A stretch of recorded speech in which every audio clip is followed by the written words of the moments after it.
percaya Yesus, kamu tidak percaya. Kenapa? Orang telanjang dibiarin digantung tiap hari ada. Dipaku, kasihan. Kamu tidak cinta di kok. Aduh, kedinginan mana pada baradonas gitu deh.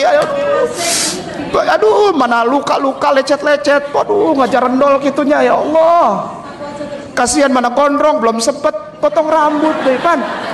Aturannya ini udah ulang tahun potong rambut 25 nanti dia ulang tahun kagak potong rambut. Cukur gente atau dipangmeserkan atau dibelikan atau dibeliin cukuran. Nyukur aja kagak. Ini bukan penghinaan, ini justru sebagai gambaran. Ya, jangan sampai kau menyerupai perempuan. Kau cukur, dicukur biar jadi kayak bapak dia. Dicukur, kok laki-laki rambutnya harus botak, dicukur cepat. Ya harus kayak ini kau apa? Ronaldo DiCaprio. Ya, cukur. Cukur, woi, cukur woi. Woi, cukur.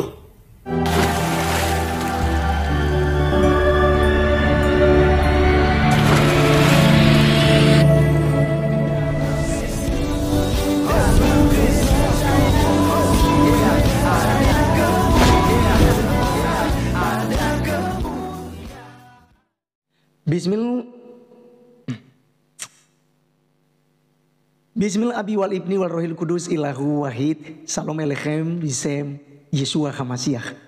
Teman-teman sekalian, pada kesempatan kali ini kita akan menanggapin Ustadz Ahmad Kainama yang tentu saja teman-teman sekalian memojokkan kekristenan. Dan kita lihat video-videonya selama ini itu tuduhan-tuduhan liar. Dengan dia menuduh Yesus menikah berpoligami, istri-istri Yesus itu belum tumbuh buah dada. Lalu Roh Kudus itu bersetubuh dengan Maria, lahirlah Yesus Kristus yang disembah oleh orang Kristen. Kemudian Yesus Kristus itu terkutuk, ditelanjangi, diolok-olok begitu ya. Dan seperti dicuplikan tadi juga, teman-teman sudah melihat di situ bagaimana kemudian dia mengatakan bahwa Yesus itu berambut panjang itu padahal sudah mau ulang tahun di 25 Desember, tapi orang Kristen lupa memberikan pisau cukur ya kepadanya begitu ya. Lalu ditelanjangi lagi, digantung di salib begitu ya, berdarah-darah dan lain sebagainya. Jadi teman sekalian, sebenarnya tidak ada masalah ketika dia menceritakan narasi demikian karena memang itulah realita. Tetapi dari penyampaian Ustadz Ahmad Kainama itu kelihatan bahwa sedang mengolok-olok dan menghina iman agama orang Kristen. Ya, jadi itu sangat jelas karena Yesus Kristus adalah Tuhan dan Juru Selamat bagi kita. Dia adalah Allah yang berinkarnasi melalui firman-Nya, ya, menjadi manusia. Ya. Nah, teman-teman sekalian, sebelum kita menanggapi tentang Yesus gondrong, ya, seperti juga yang disampaikan oleh si Ratu Entok, ya, kemungkinan besar Ratu Entok itu terinspirasi dari si Ustadz Ahmad Kainama yang mengolok-olok Yesus yang berambut panjang. Nah, oleh karenanya kita langsung saja simak dulu videonya yang ada berikut ini. Kan belajar Bible, kenapa? Rukun iman bilang percaya kepada Allah, percaya kepada malaikat, percaya kepada kitab-kitab sebelum Al-Quranul Karim, percaya kepada nabi yang dipercayakan kitab-kitab itu. Berarti kita percaya Yesus, kamu tidak percaya. Kenapa? Orang telanjang dibiarin digantung tiap hari ada. Dipaku, kasihan. Kamu tidak cinta di kok. Aduh, kedinginan mana pada baradonas gitu deh. Aduh, mana luka-luka lecet-lecet. Waduh, ngajar rendol gitunya ya Allah. Kasihan mana gondrong belum sempet potong rambut deh kan. Aturannya ini udah ulang tahun potong rambut 25 nanti dia ulang tahun kagak potong rambut. Cukur gente atau dipangmeserkan atau dibelikan atau dibeliin cukuran. Nyukur aja kagak. Ini bukan penghinaan, ini justru sebagai gambaran bahwa kita menempatkan Isa bin Maryam, Yeshua Hamasiah itu, Jesus Christ pada proporsi yang tepat. Dan kita muliakan dia sebagaimana dia harus dimuliakan. Tidak lebay, tidak berlebihan, bahkan tidak menghina, tidak, pas. Oke, teman-teman sekalian, ya, kita tepuk tangan dulu untuk penghinaan Ustadz Ahmad Kainama ini, kawan-kawan. Ya. Mereka berkata bahwa agamanya itu rahmatan lil alamin. Tetapi Ustadz seperti Ahmad Kainama ini jelas tidak rahmatan lil alamin. Ini tidak menciptakan kedamaian. Ini justru menciptakan perselisihan, percecokan, perkelahian, bahkan bisa pembunuhan, ya, peperangan. Karena ya mengurusin Tuhan agama lain. Ya. Ya. Nah, kali ini teman-teman sekalian saya akan membahas itu. Sekaligus untuk memberikan jawaban juga ya untuk teman-teman yang berkata bahwa sulit kan untuk membuktikan gambar Yesus dan lain sebagainya. Di video saya tadi malam juga saya sudah sampaikan demikian ya. Karena kita punya yang namanya katekismus di gereja Katolik itu ya. Jadi itu memperbolehkan sesuai dengan Galatia pasal 3 ayat 1 bahwa boleh melukiskan gambar Yesus. Ya, dan itu hal yang kudus. Kemudian kalau ada yang menghina itu karena itu sudah diimani oleh orang-orang Kristen, ya maka itu adalah penistaan agama.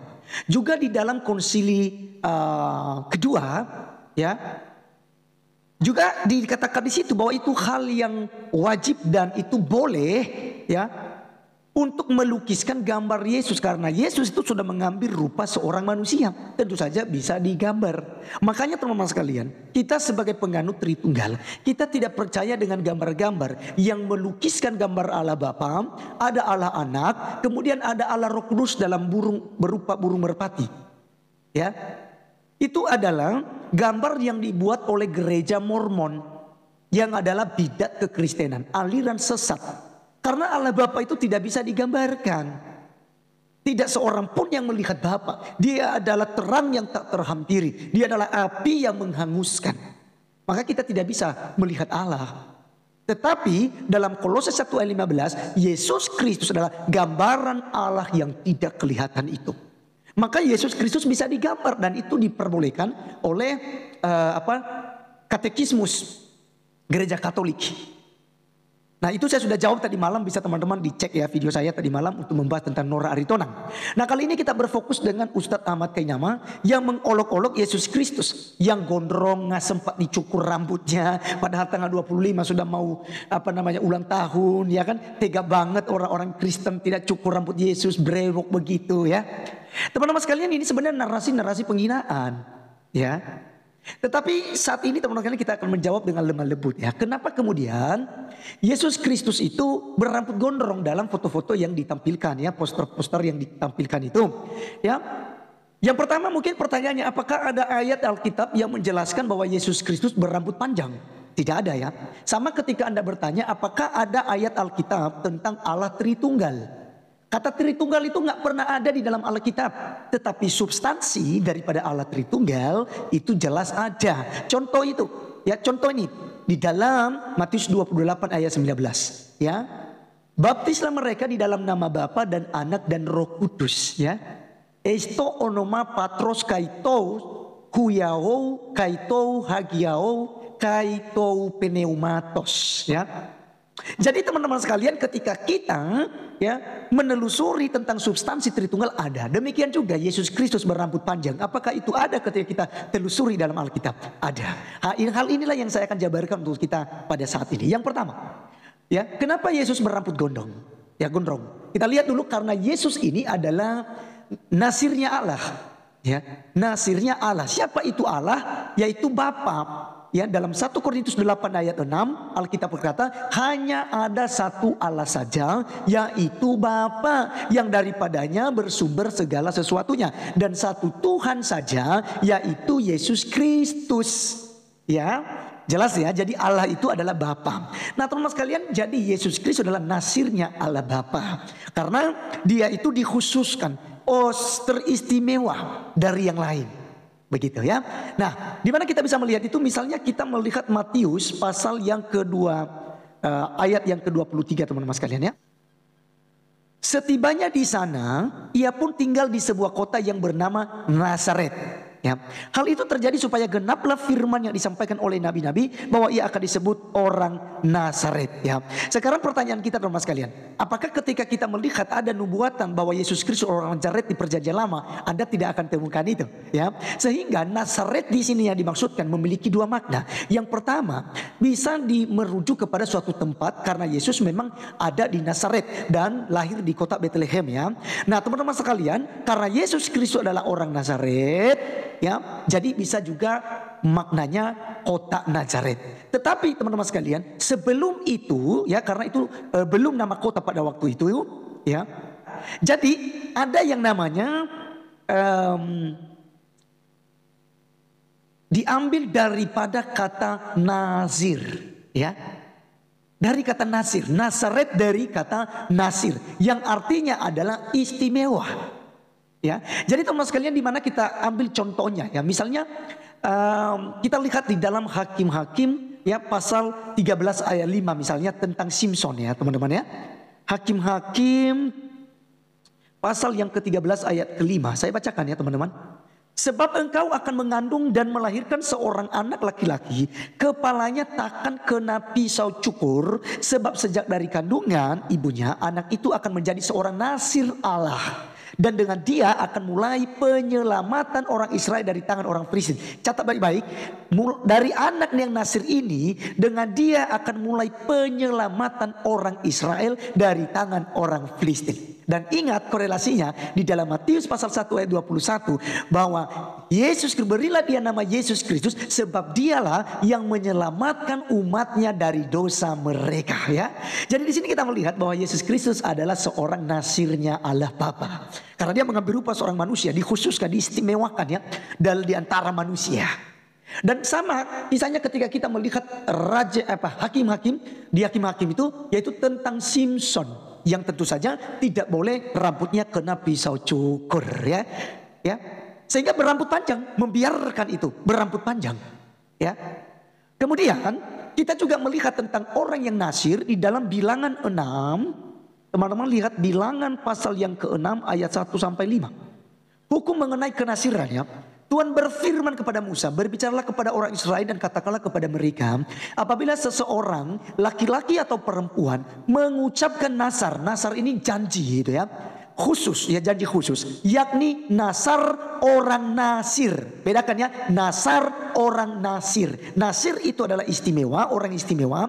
Nasar itu adalah janjinya ya, untuk mengkhususkan dirinya bagi Tuhan. Ayat 3. Maka haruslah ia menjauhkan dirinya dari anggur dan minuman yang memabukkan. Jangan meminum cuka anggur atau cuka minuman yang memabukkan. Dan jangan meminum sesuatu minuman yang dibuat dari buah anggur. Dan jangan memakan buah anggur baik yang segar maupun yang kering. Selama waktu kenasirannya, janganlah ia makan sesuatu apapun yang berasal dari pohon anggur, dari bijinya sampai kepada pucuk rantingnya. Selama waktu nasarnya sebagai orang nasir, janganlah pisau cukur lalu di kepalanya sampai genap waktunya ia mengkhususkan dirinya bagi Tuhan. Haruslah ia tetap kudus dan membiarkan rambutnya tumbuh panjang. Terjawab. Jadi kalau Ustaz Makin bilang oh gondrong, Ratu Entok bilang gondrong cukur rambutmu cukur ya, laki-laki tuh botak bro ya. Jadi sebenarnya teman sekalian sudah ada jawabannya. Jadi kenapa Yesus berambut panjang? Karena dia adalah nasirnya Allah. Ya, dia yang dikhususkan oleh Allah Bapa untuk menjadi tebusan bagi banyak orang. Maka Yesus berkata, inilah darahku yang ditumpahkan bagimu untuk pengampunan dosa umat manusia. Alasan yang kedua teman-teman sekalian, kenapa Yesus gondrong berambut panjang begitu? Yang kedua, dia adalah Rabi Yahudi. Ya, di zaman Yesus para rabi itu berambut panjang dan berjenggot ya, berjambang teman-teman sekalian. Jadi itu hal yang wajar di Timur Tengah pada waktu itu, para rabi ya. Dan Yesus Kristus disebut sebagai rabi ya, yang dikhususkan juga ya. Itu terinspirasi daripada nasirnya Allah yang harus berambut panjang juga. Nah jadi teman sekalian itulah yang kita bisa buktikan. Nah kemudian bagaimana dengan gambar Yesus? Ya saya sudah jelaskan tadi malam. Gambar Yesus itu dilukiskan dengan imajinasi setiap negara. Sehingga ketika lihat internet banyak sekali gambar dan raut wajah daripada Yesus Kristus. Tetapi bukan itu poinnya. Ketika ada orang yang menghina foto Yesus Kristus, maka poinnya adalah motivasinya menghina itu. Karena itu adalah gambar sakral bagi orang-orang Kristen. Maka itu yang akan diadili di pengadilan. Kenapa? Kamu sudah tahu bahwa itu adalah keimanan orang Kristen. Mempercayai gambar Yesus itulah di secara Indonesia misalnya ya. Percaya bahwa itu gambar Yesus. Tapi kenapa kamu olok-olok? Iya kan? Udah jelas dong bahwa yang dilakukan oleh Ratu Entok dan Ustadz Ahmad Kainama sebuah penistaan agama. Baik teman-teman sekalian, sekalipun diolok-olok Tuhan Yesus Kristus ya, tergantung di salib, dipaku, luka-luka di kayu salib, ya bahkan dikatakan terkutuk orang yang tergantung di salib. Galatia 3 ayat 13. Tapi ingat ya, Dia terkutuk karena kita. Dia diremukkan karena kita. Dia diludahi, dia disiksa karena kita. Dia mati karena kita. Kita yang seharusnya menanggung penderitaan itu. Ya. Tetapi karena kasihnya, cintanya bagi kita, dia menggantikan kita dari hukuman dosa itu. Saya Arif Guna undur diri. Sampai ketemu di video berikutnya. Tuhan Yesus memberkati kita. Salam.